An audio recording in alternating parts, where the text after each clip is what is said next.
up in a small town where all the kids from my survey would play together. We would play tag, hide and seek, soccer, and much more, although our favorite thing to do was to go to the edge of the forest. Now the forest was about 20 minutes away from the survey, and we had to walk through a trail across steep hills to get there. Just thinking back at the sight of it, I get a little bit nervous. We never knew what this forest entailed, only that our parents would always tell us not to play in there.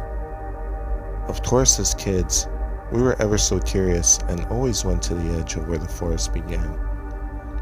My best friends were Lily and Steven. I met Lily when I had first moved to the survey, when I was 11, and Steven I met shortly before my 13th birthday. Lily was more the adventurous type, while Steven was a bit more reserved and careful. I'd say I was sort of in the middle of that myself, which is why we all got along so well. So one summer morning, I decided to go outside to see my friends as usual. But this morning, I noticed the weather wasn't as nice as it had been all week. There was a sort of muddiness to the air. The sun wasn't beating on my neck as it usually was, and the air felt slightly cold. As long as it wasn't raining, I had said, I was optimistic. Any day hanging with Lily and Steven was a good day. Except this day wasn't what I had expected it to be at all. I met up shortly later with Lily, as I caught a wave from Steven coming up from the playground. They had told me that they were thinking of going into the forest that day.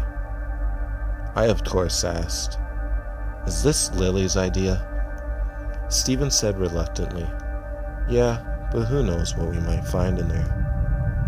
Those words still haunt me to this day, for we really couldn't have expected what we did find in there. A few moments later, we're walking over the hills towards the forest.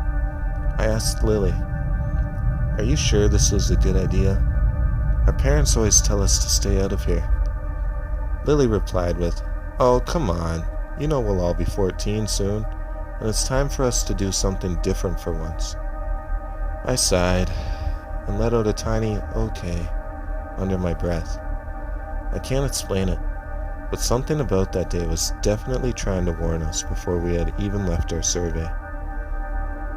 We had reached the entrance of the forest, and we all stopped to look up. All you could see was tall trees that had covered any sort of light that could pass through, and the darkness throughout the forest. "Well, what are you guys waiting for?" Lily cried. "Come on." And just like that, we were following in her footsteps into the black abyss. I could feel Steven grabbing my hand as he started to tremble. I started to feel a little scared myself, but I managed to keep it together. It wasn't until we were walking for more than a couple of minutes that I stopped to say, "Hey, is it just me?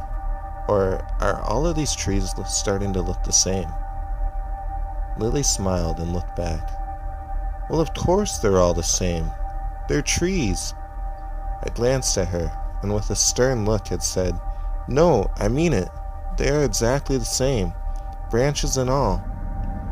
Steven and Lily stopped to look around them for a minute. With a surprised gasp, Steven said, "Hey guys, I'm not feeling too comfortable, and I want to go home." Lily continued to say, "Oh, come on. They're just trees, Stevie. Let's keep going." We decided to walk a little bit further, with Steven clenching my hand ever so tightly. I noticed the ground was covered by the same amount of leaves on the ground.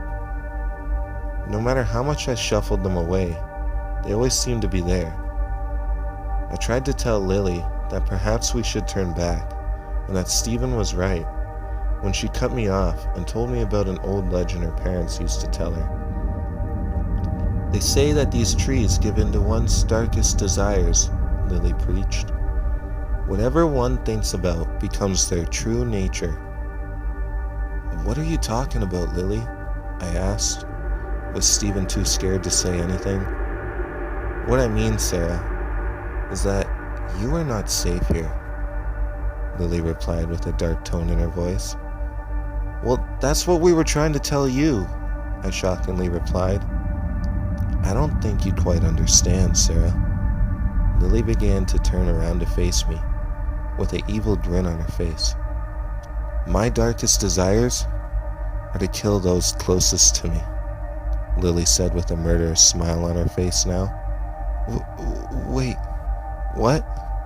You can't possibly mean that, Lily. Stephen helplessly hiding behind me, grabbing onto my arm so hard it could fall off. The wind began howling like a wolf at a moon. What do you think happened to my parents? Asked Lily. You know I was adopted. But I thought your parents died in a car crash, I said. That's what I wanted everyone to think, replied Lily. Lily began laughing, slowly and quiet at first, into a loud, maniacal sort of laugh. Now it's time for you to see what really happened to my parents, shouted Lily. I started to try to run backwards, without seeing an end in sight, clinging Stephen with me. All I could hear was high-pitched laughter, slowly catching up to me. My heart was beating faster than I can even describe. I couldn't understand what was happening, but I knew I couldn't stop running. I ran for what seemed to be forever, when I suddenly tripped on roots from a tree underneath me. I instantly blacked out. When I had woke, I was in the hospital. Nurses were tending to me as I began to take a look at my body. There were bandages wrapped around my arms and chest, scrapes and cuts all over my legs, and as I tried to rise up from my bed, there was a sudden and immense sharp pain in my whole body that pushed me back down. The nurse came over to me as she noticed this and had said, "Well, please, honey, don't strain yourself. You need to rest." I instantly asked her, "What happened to me?" as I panicked. All I could hear was my heart rate monitor increasing in beeps. The nurse said calmly, "You were in a tragic accident. You're lucky to be alive, dear." I asked, "What about my friends?"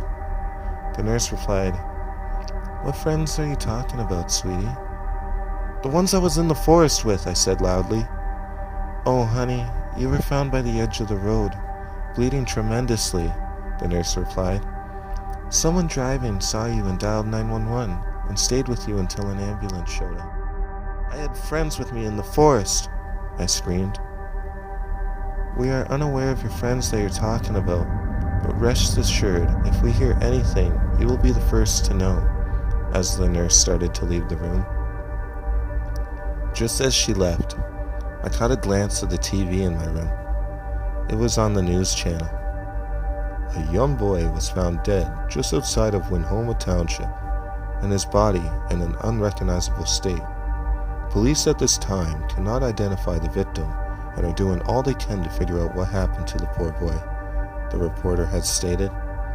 I thought to myself, there's no way that can be Stephen. I wanted to jump out of bed and figure out just exactly what was going on. My wounds had prevented me from doing just that. The last thing I remember is Lily, looking like someone I had never seen. Her eyes as white as the moon, and a smile so scary it still sends shivers down my spine thinking about it. Fast forward a couple months, and police had verified the body. It was Stephen. Stephen had written a note with the leftover paper he had in his jacket, but the letters were all written in blood. And right before he died, he had wrote, "Keep running, Sarah." I couldn't believe it. There was never any mention of Lily, and I still haven't seen her till this day. 15 years have passed since then, and I still live in the area, surprisingly. I'm married, though, and had kids of my own, but one thing I always tell them is never go in the forest.